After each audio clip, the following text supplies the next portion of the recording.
York ofrece diversas charlas y talleres sobre los derechos laborales e inmigración. Hoy nos acompaña su coordinador, Johan García, e Inés Cruz, paralegal de un bufete de abogados que colabora mucho con esta organización. Bienvenidos a ambos, gracias por estar aquí. Muchas gracias, Katiria, y Univisión también. Johan, me gustaría que comenzaras por explicarnos un poco de cuáles son los servicios que ofrecen, además de estos que ya yo acabo de mencionar. Bueno, en el Centro Comunitario Hans, en el sur del Bronx, ofrecemos clases de inglés desde básico, intermedio, avanzado. Ofrecemos primaria y secundaria para las personas que nunca pudieron terminarla tanto en México o en Centroamérica. Ofrecemos la clase de matemáticas del GD, cursos de computación, el curso de ciudadanía para aquellos que se quieran hacer ciudadanos americanos. También tenemos el programa de salud donde hablamos temas como violencia doméstica, salud emocional mental, relaciones familiares y, como lo habías mencionado, el programa de inmigración. Qué bien. ¿Por qué es tan importante conocer los derechos de los trabajadores para nuestra gente y nuestros inmigrantes?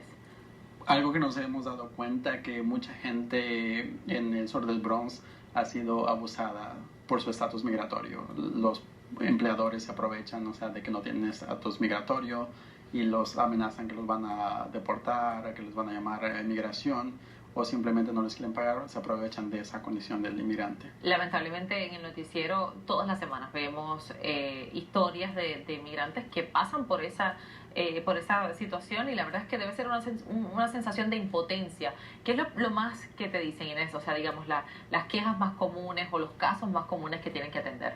Por supuesto, las quejas más comunes siempre son cuando es la falta de pago del salario mínimo o de las horas extras, cuando las personas están trabajando más de 40 horas a la semana y no les remuneran esas horas extras en su totalidad o se las pagan a la misma tarifa de una hora regular, y eso es una infracción a la ley laboral.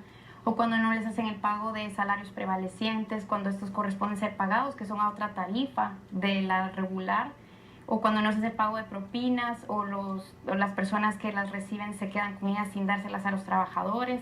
Otros casos que vemos muy frecuentemente son aquellos de discriminación, acoso laboral y acoso sexual, que pasan frecuentemente, más de lo que nos imaginamos, y esas son las quejas más frecuentes, lamentablemente. Ahora que mencionas lo de acoso laboral en el trabajo, recientemente han habido reportes de que trabajadoras de la agricultura, sobre todo, como son espacios de trabajo informales, ¿no? Digamos que no hay un departamento de recursos humanos ahí para atender quejas.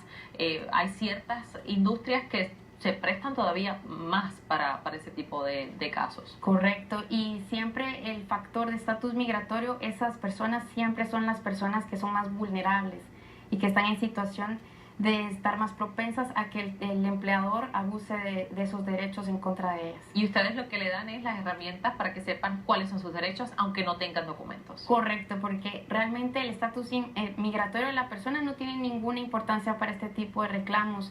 Con documentos, sin documentos, estos son derechos humanos, y realmente esto es lo que traspasa, y eso es lo que hace que cualquier persona pueda acudir a cualquier corte en materia laboral y exigir el pago correcto de sus salarios o de sus derechos humanos cuando estos están siendo violentados. Lo único que es importante es que sea en el plazo adecuado para que esto no caduque. Claro, muchas de estas reclamaciones tienen un término prescriptivo. Por ejemplo, ustedes van a tener un taller para hablar de este tema. Sí, el 18 de marzo, y todos están invitados. Va a ser viernes por la tarde a las 6 de la tarde a las 7 de la tarde. Y aquí Inés va a ser la dirigente de ese taller. Va a ser en el 330 East de la calle 138 en el Bronx. ¿Y qué va a pasar ese día, Inés?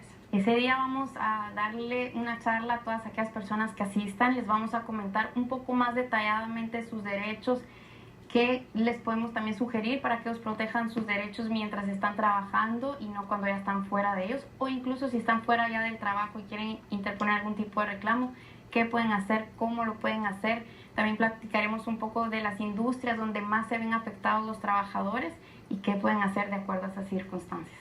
Importante, y sin duda pues que la información es poder, ¿no?, para nuestra comunidad, Johan. Así es, eso es lo que hacemos nosotros en Hans. Cada 15 días tenemos charlas de inmigración porque nos interesa que la gente se entere sobre todo cuáles son sus derechos. Muchas personas dicen, no, pero es que no tengo documentos. Bueno, tengas o no tengas documentos, como lo acaba de decir Inés, tienes derechos, y tus derechos se tienen que respetar. Y la gente viene con mucha alegría, aprende y va y le comunica a otras personas y más gente viene cada vez a escuchar estas charlas de migración. A mí siempre me gusta preguntar, obviamente sabemos que ¿verdad? Hay privilegio de abogado, cliente y todas estas cosas, pero me gusta preguntar por historias porque a veces no es hasta que escuchamos los ejemplos y las historias que uno no lo ve, ¿verdad? En acción y en colores.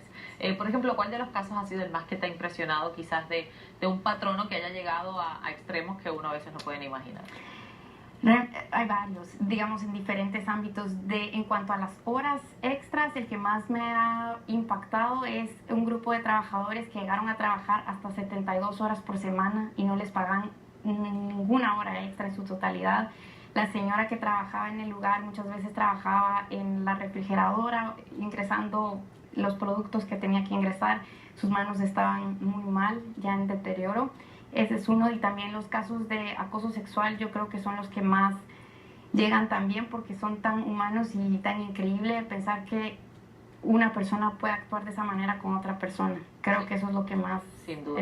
Ese ejemplo que pusiste de la refrigeradora y las manos, por ejemplo, aquí también tenemos muchos casos de personas que trabajan en la construcción y han perdido la vida, han habido demandas incluso que han sido históricas porque han sido las pioneras en el estado de Nueva York, por ejemplo, en algunos casos donde le han radicado cargos criminales a supervisores de obras por no darle la seguridad a los empleados. Eso es parte de la charla, el que ellos aprendan cómo deben protegerse. Sí, por supuesto que sí. Eso, y también en otras circunstancias, como usted mencionaba ahorita, en la construcción también, hacerles ver cuáles otros derechos tienen en sus salarios. Muchas veces desconocemos, por ejemplo, los salarios prevalecientes, qué otras tarifas son las que corresponden ser pagadas, qué importancia es, por ejemplo, si pasa algún tipo de circunstancia de catástrofe natural y muchas veces agrupan a trabajadores, ver qué materiales tienen que dar para protección, pero también saber por qué les tienen que pagar otro tipo de tarifa y qué lugares están sujetos a ese tipo de salarios. Va a ser todo eso parte de la charla y cómo ellos se pueden proteger. Excelente, pues ya saben, están invitados. El número de llamar 718-402-7866 para que reciban más información. Muchísimas gracias a ambos por haber estado aquí. Gracias por la invitación. A la orden siempre. Hacemos una pausa y al regreso vamos a hablar sobre la importancia de revisar sus alarmas de incendio.